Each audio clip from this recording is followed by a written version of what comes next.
In the late 1960s and early 1970s, when I was a music major at WVU, there were an awful lot of opportunities to play music both inside and outside of the CAC that were not part of the regular curriculum.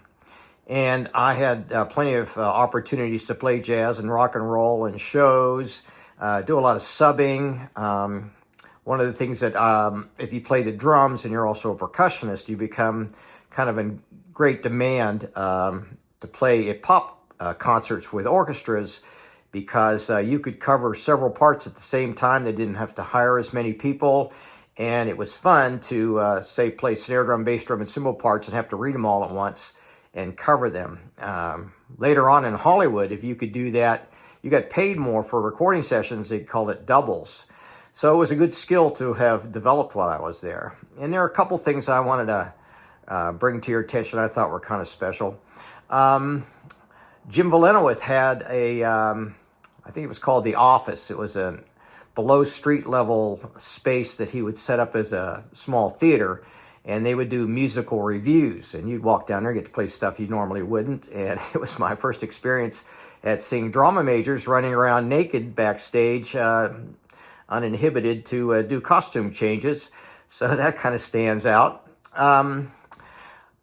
Just as sort of an aside, one of the places you got to play was the Hotel Morgan, which had seen better days.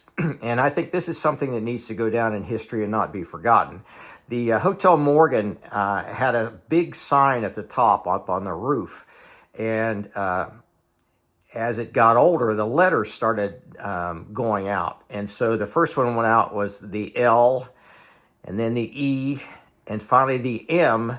So for miles around, it broadcast Hot Oregon. It was one of those things you'd always wanted to see, but what were the chances of it ever happening? Now, inside the Creative Arts Center, there are a couple groups I played with that I want to mention. And one was the Pep Band that played for the basketball games. And Doc Miltenberger was I think the description maybe officially was faculty advisor. And I would say zookeeper would be another good title for him. And he was a fun guy. He would do little arrangements, comedy arrangements for us to do. One was Three Blind Mice that we'd play when the officials would make a call that we didn't agree with.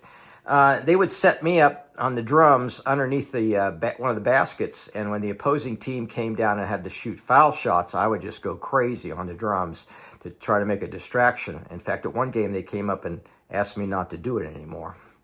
But the most memorable part was when we got to go play in New York City. There was the NIT tournament, and the basketball team was part of that.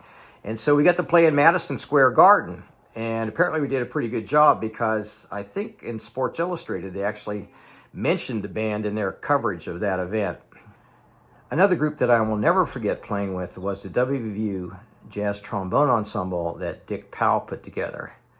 This photograph was taken after my time there, but I wanted you to see what the group looked like.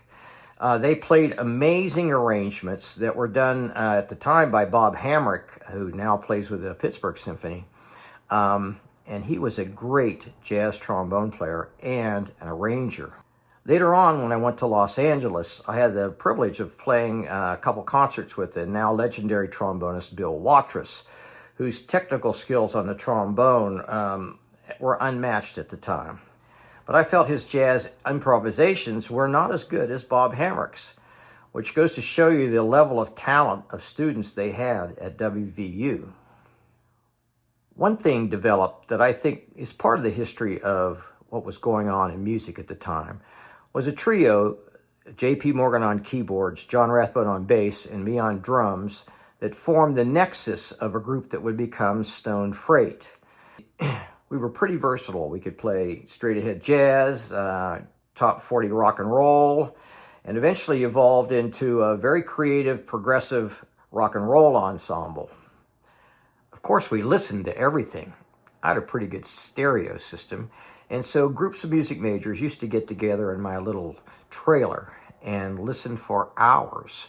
The Goldberg Variations, Miles Davis's Bitches Brew, Frank Zappa, the Beatles, and so forth and so on. One of my favorite memories was sitting there listening for maybe a half an hour and no one saying anything. I've never experienced anything like that again. Now, one memorable gig we played was for a fraternity party social. Everybody was in tuxes and formal dresses. And right in the middle of it, the back doors opened up and these very hip-looking people walked in that certainly didn't belong there and seemed to be enjoying listening to us. And then we got a note that said, Stevie Wonder would like to sit in with your band. And we were stunned, but of course agreed right away. And he came up, actually wanted to play the drums, so I moved over on congas, and we played a couple numbers together, and it was something. Of course, the crowd went crazy. After that, they invited us up to Fairmont, where they were doing a concert in the National Guard Armory, and we got backstage passes and hung out with them. And now I can say I played with Stevie Wonder. We also did some stuff inside the Creative Arts Center. We played a recital of our original compositions. But then something very surprising happened. Apparently they got a call from the governor's office to have the best jazz trio available in the department go down and play at the Greenbrier Resort for the Republican Governors Conference. And our job was to back up this Las Vegas act called the Saints. And they kind of did a variety of things. Some of it was comedic and some of it was just straight ahead jazz trio stuff. And we got down there and they saw a bunch of 3 kids from the university, and they were very skeptical that in the backwaters of West Virginia, there would be musicians good enough to play their book. So we sat down and we did a rehearsal of the first act, and things went well. Only the music for the second act got lost on the airplane, and they didn't have it. And it came in during the first act. So we had to get together at intermission and just talk through the music. And they were very worried that we would be able to play this stuff because it was complicated with stops for jazz routines. And they were doing stuff from Jesus Christ Superstar that had all kinds of time changes in it. Well, they shouldn't have worried because we just blew that music right off the page. And after it was over, they said we played better than many of the professionals they get in Miami and New York and Las Vegas. So we're pretty proud of that.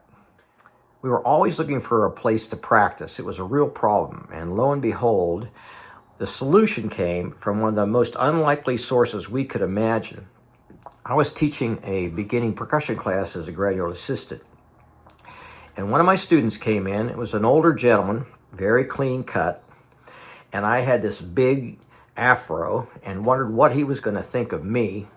And it turned out he was a retired major from the Marine Corps, Major Donald Peterson Young. He went by Pete, and he was this really great guy. He'd always wanted to get a major in music on his alto sax. And he made friends with us right away. It turns out Pete had bought these 2 cabins out on the sticks beyond Cheat Lake, up this dirt road in this holler. In a strange area, there was a Holy Roller Church down the road, and there was a creek running through his property, and there was a bridge we had to cross to get to the cabin. But we went over there and set up and stayed there all summer and practiced every single day. Now, we were very fortunate at the time to recruit Tommy Schultz, who was truly a gifted rock and roll guitar player. I think any band across the country would have been happy to have him, and we were certainly blessed by that. And we were in heaven being able to play anything we want, rehearse, be as creative as we wanted to be. We wrote original music. Here's a picture of JP and I composing. And together we were able to create some really forward-thinking original compositions. We would do a lot of free-form improvisation, just sit down and play whatever came to us and sort of interact with each other in the craziest way. And on a break, we heard a knock on the door, and this little girl came up and said, "My mama wants to know if you'll play some more of that there outer space music." Apparently the music went right up this holler to somebody's cabin. We practiced for hours every single night, and people would come watch us. Now, some of these people we didn't know. We had just assumed that they were friends of somebody else, and they'd end up spending the night and then moving on. We'd never see them again. Well, it turns out without us knowing it, we became this sort of underground place to stay for people who were traveling across the country, kind of like going on their way to Woodstock or somewhere. And we were part of this network without us knowing it. I think in all that time, we ended up playing 3 gigs, and we had this huge amount of material. Probably the pinnacle of the whole thing was a concert outside the Student Union at WVU. And by all accounts, it was something to hear.